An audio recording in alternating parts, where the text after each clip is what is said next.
Hello, everyone. The portion that I'm going to cover for our group presentation on DC gentrification will be parties and actors.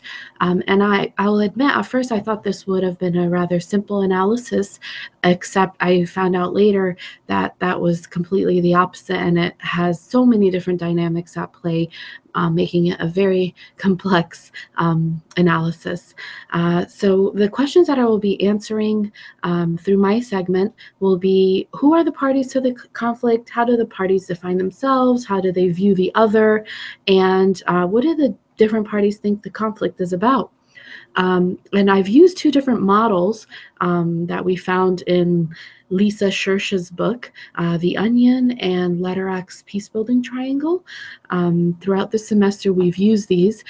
So I found that these two were the best to provide an analysis of this portion. So I will switch to the PowerPoint, and you will see that we have the different parties here, and then the onion basically is covering their positions, their interests, and their needs. So we'll start off with the more obvious party, and that is the African American, predominantly African American, and the Latino longstanding residents. And these people come from, the working class, lower middle class group, and their position basically is: we will not accept gentrification of our neighborhoods. And their interests are to keep our own home affordable and to keep our culture. And then their needs are to have a shelter and identity. And we will move on to the next party, which are new residents. We'll call these gentrifiers. These are middle class, upper class folks, well-to-do individuals who actually probably don't even know that they're causing this kind of conflict for the others. And they're just looking, their position basically is: we are improving these neighborhoods in so many ways, and their interest is to move into the city close to work at affordable prices. And their needs is also simple: to have a shelter. And these folks are basically white millennials, young professionals, primarily single individuals, just because they're not worried about, the school districts or anything. Females, the LGBT community, artists, and business owners who are basically providing lack of space for the mom and pop shops that have been there for so long, and they're now closing up to make room for these new upscale businesses like yoga studios and pet salons and whatnot. And then we'll move on to the developers and investors. These are folks who feel that their position is: we are adding value to these neighborhoods, and their interests is to increase home and business value, and then their needs to make profit. And then we have the government of DC. We are improving our city is their position, and their interest is: we serve our citizens, and their needs to be in a position to always serve. And then we have grassroots organizations. These are community-based organizations, and they feel their position is that they are helping long-time residents. Their interest is to provide support to those impacted by gentrification, and then their needs is to make a positive impact.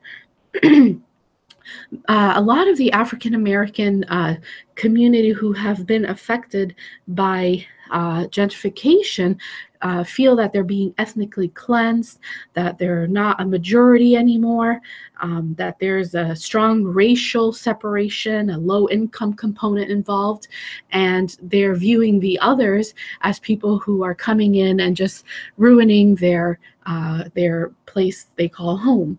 And of course, as we mentioned earlier, the gentrifiers mainly don't even feel that they're doing something like that.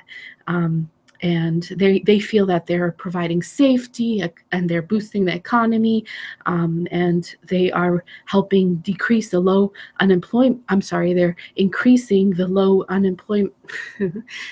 they're increasing the unemployment rates. I'm sorry, I'm saying that completely wrong. They're improving employment, basically. And the African Americans think that their neighborhoods are getting lots of increased taxes and whatnot, making them unlivable for them. We'll move on to the types of actors. These are the top leadership, which is level 1, the federal government, and then the DC city government, which is comprised of the mayor.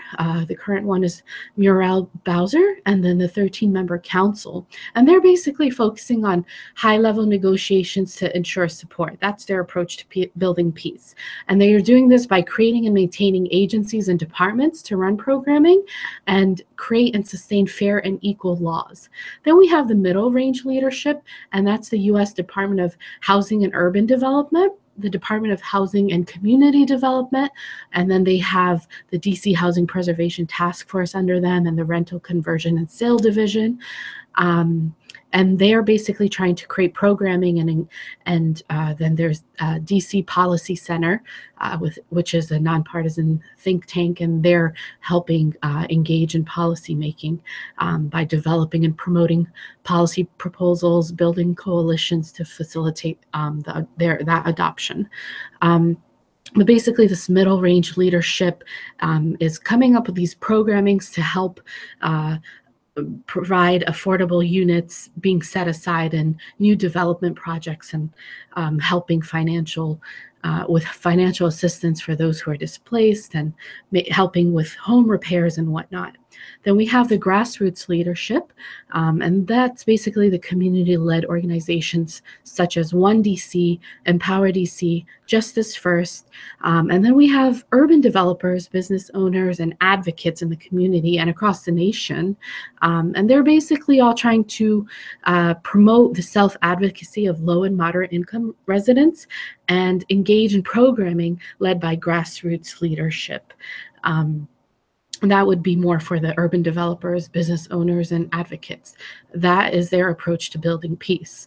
The grassroots organizing and trainings, there's leadership development, community education, and building campaigns to address key issues. So these are the many different approaches that are being taken by these different levels of leadership towards building peace.